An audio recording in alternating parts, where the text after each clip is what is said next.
Hey Renegades, this is Diane Pauley, your post-grad coach, and the vlog is a little bit different today. I have a guest that I am interviewing. This is the wonderful Leah, who also goes by Lex. She will talk a little bit about that. Her name is in transition right now, and she's an artist who, has entrepreneurial passions as well. She's been doing documentaries for the past 5 years, and she's currently in this awesome business program online known as B School with the lovely Marie Forleo.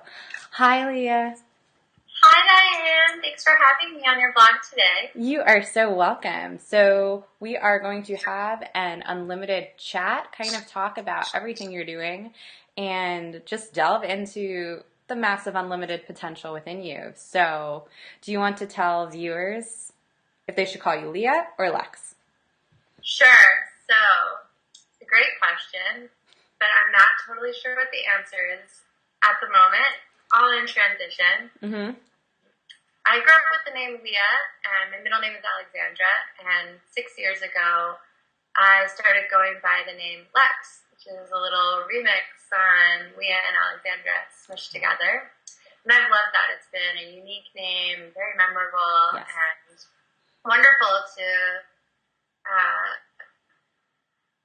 say I choose an identity for the past 6 years. Definitely. And recently there's been so much transition in my life, and I've been getting this, my little inside whispers have been saying there's healing to do around your given name, your given identity, and I've been playing with going by Leah or Leah Alexandra in this next chapter of my life, and that's what's going on with that part of my name. And I've been reflecting and thinking all the films that I've worked on and the different websites that I've built. I also do website development. All have a different name on them. So cool. Yeah, so that's been an interesting part of my artist identity is my name. Definitely. So all around. And I forgot to mention that you can also go as a healer as well, because if I'm correct, you are currently in Reiki school. I said that wrong. You can correct me. You said it perfectly. Okay. Perfect. Say lots of words. Yes, I'm in Reiki school. I'm in my level 2 training right now, and at a wonderful place called the Reiki School and Clinic in Philadelphia. Which is wonderful. My lineage has 4 levels of training, and I am so happy to be in Reiki school, which is Awesome. a hands-on energy body healing practice that originated in Japan. It's So wonderful. cool. And now that you're in B School with Marie Forleo, what are some of your goals and some of the things you're looking to achieve? Is it more on the art aspect or more on the healer aspect, or a combination of both? Great question. I'm so happy to be in B School. I love Marie Forleo, and I've been looking forward to being enrolled in B School for the past year. So I'm so grateful that the time has come. Awesome. We're in week 1 right now. And I came into it with lots of preconceived ideas that I was going to rock my website development business and be like a superstar in that part of life and really serve people in that way. Yeah. Work with lots of great other artists and healers and clients to get their messages out there. However, life has knocked me around a little bit over the past year and has reminded me that I love making things with my own hands and drawing and painting and making installations, and I love healing with my hands, healing myself and working with other people who are suffering and emotionally and physically. And as B School has begun, I've admitted to myself more and more that my true bliss is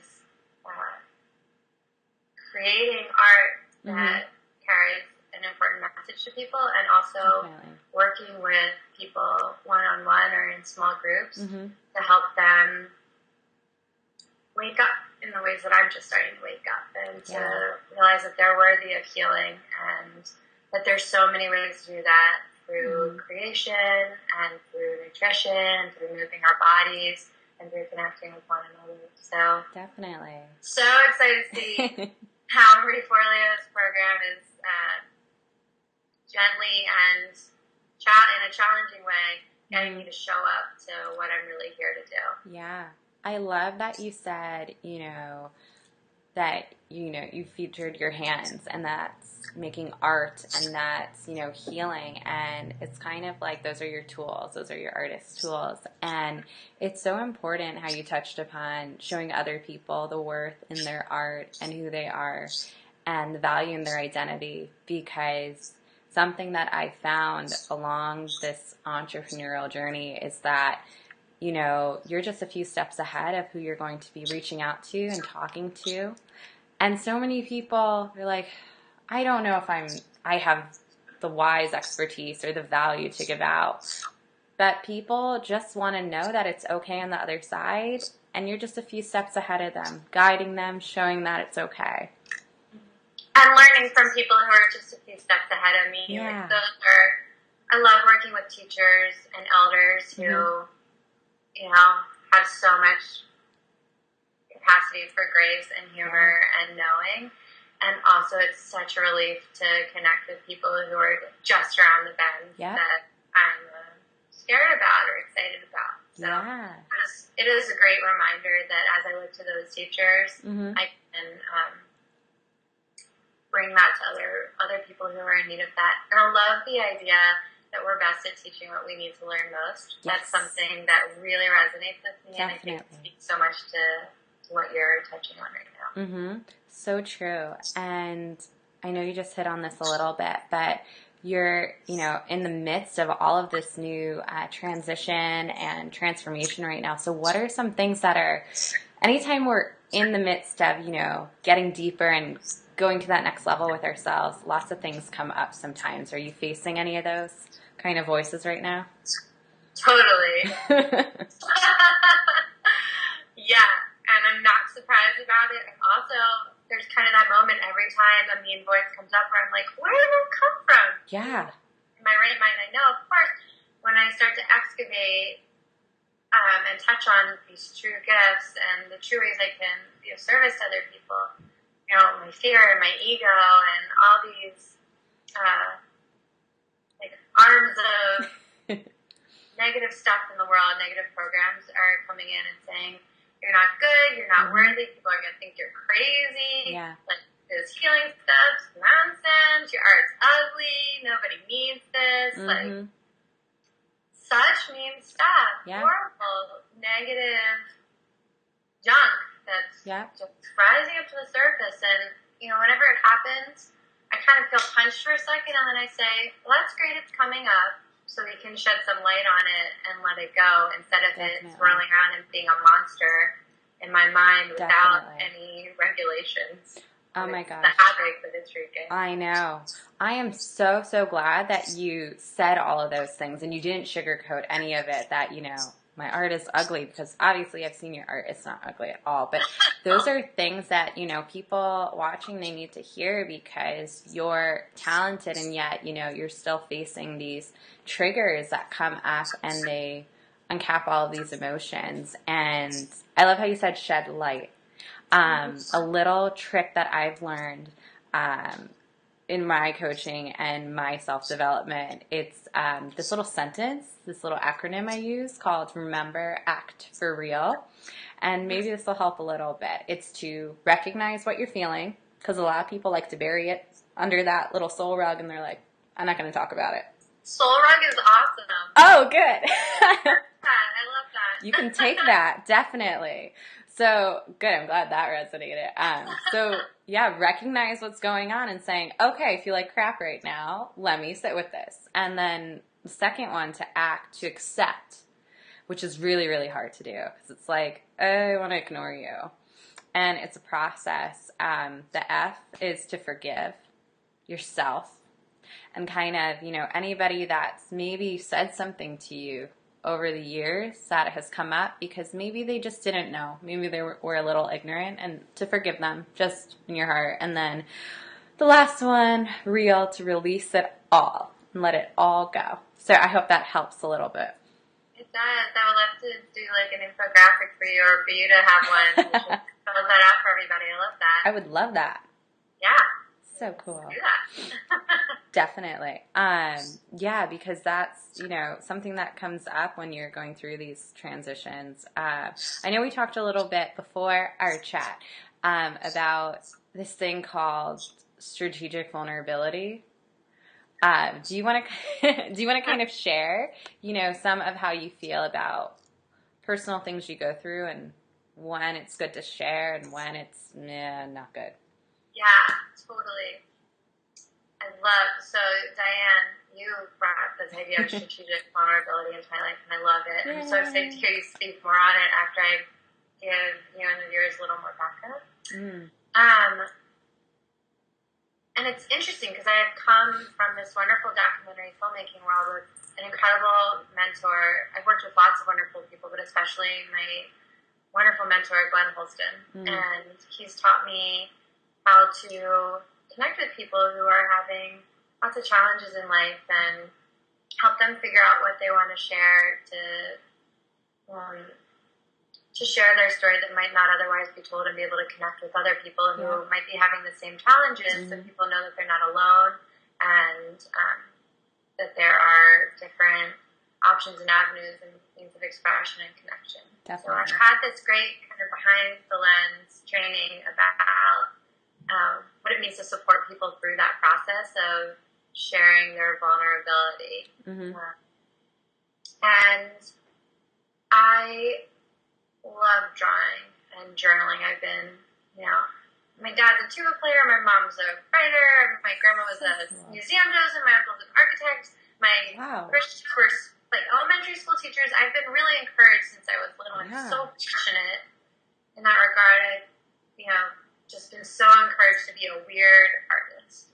And given markers and told to create in journals and encouraged to write. And so I have this whole the memoirs of my childhood exist, and some of them aren't that jazzy. Like, it's not sad. There have been sad things that have happened to me, and some of them have been in my mind, and spirals of nothing actually is all that wrong. You don't have a right to feel sad. You're very privileged. And being trapped in that and having depression and anxiety around those really mean storylines and lots of grief and anxiousness and depression about really horrible things that are happening in the world to people who are suffering from that. And I was diagnosed with cancer when I was 20, which was 6 years ago, and totally healthy. Which is great. I had melanoma. I had surgery, and that was quite a scary experience. Yeah, definitely. I've been really blessed to experience lots of life and death in my family, and changes in relationship, and I'm gay, and I've come out. I came out when I was 15. There's been so many experiences in my life that I've drawn comics about and then hidden. Or written a lot about and kept to myself. I have, my beautiful network of close family and friends know these little stories about me, but there are so many things I've created or want to create to share with other people who may be going through similar experiences. And I have been really scared to do that. I've been really scared to share my own, to be vulnerable and share my own story, and the high points and the low points for me that make me me and make me a person who's engaged in healing and wants to work with other people, and that all those things have brought me to this place where I'm waking up and saying, I don't want to binge watch Netflix every day. I don't want to eat stuff that makes me feel sick. I don't want to walk by and ignore people who are asking for help. I want to be a person who's awake and engaged and connected and taking care of myself so I can support other people in taking care of themselves. So that all sounds great. And I love when anybody else says all that stuff. But when I start saying that stuff about my own experience, it's scary. It's scary to start to get real. And truthful about the things I've experienced, and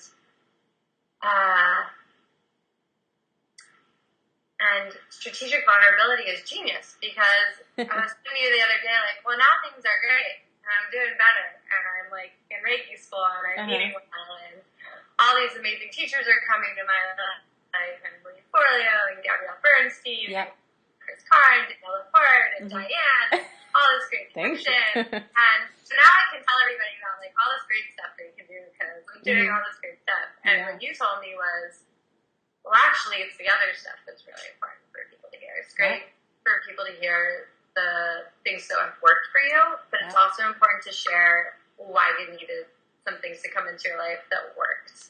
And that's where strategic vulnerability of Diane resonates so much with me. Oh my gosh, I just appreciate so much this last leg of our conversation, and you just opening up with your truth and your story. And I think it's so admirable, you know, everything that you're doing now and everything that you've been through. And I'm glad I was able to hopefully create a safe space to share all of that. I really respect and appreciate what you've gone through. And that last part too about, you know, the muck of it all, the why that you go through everything. My clients will we talk about our why all the time. And I just beat it all the time, because it's like, that's the foundation, the core of everything that you do. When you feel like crap, it's like, why am I doing this? Why am I pursuing my art? Why am I pursuing my passion? And it gets back to what pulls you, your story. Sometimes we don't have all the answers for why we go through everything we do. But when there's a moment and a light and a clarity that maybe I went through this so I can connect with someone on a very deep level.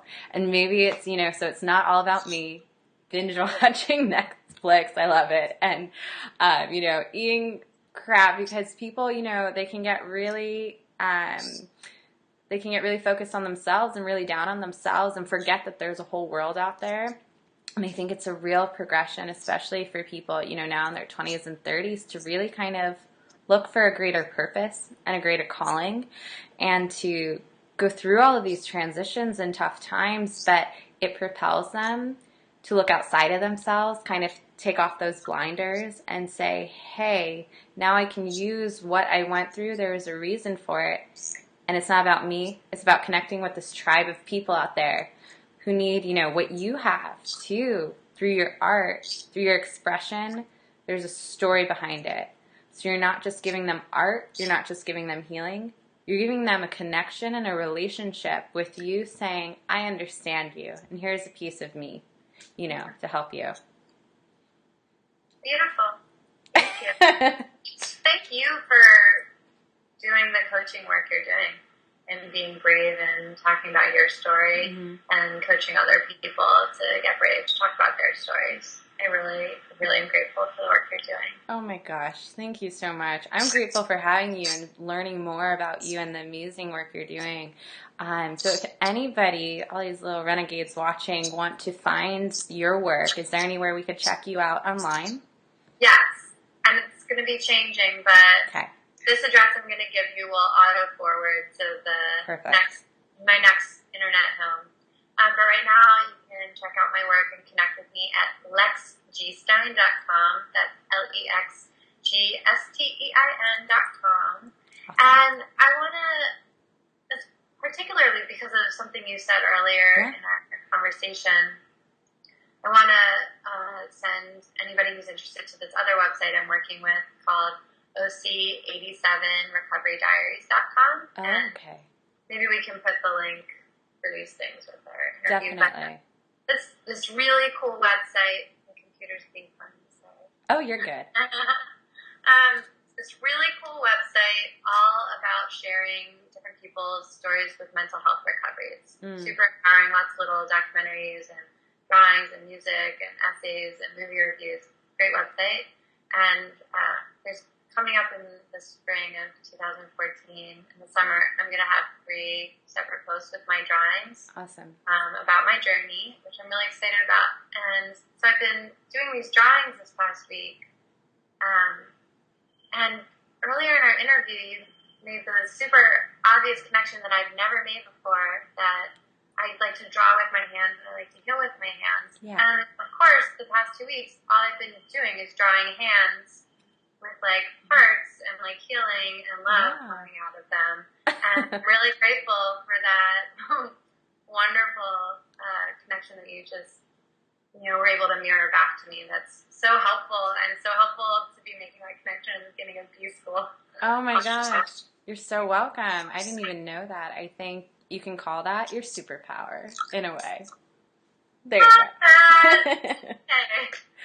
Awesome. You're welcome. Leah, thank you so much for chatting with us. And I think so many people watching are going to get so much from your story and, get inspired and realize, hey, maybe I have some unlimited potential within me too, to get out there and put my message out there. Thank you, Diane, and they do. And it's just such a pleasure to connect with you, and I'm really excited to get to connect with you more over each of our journeys. Awesome. Thanks, Leah. Thank you so much, Diane. You're welcome.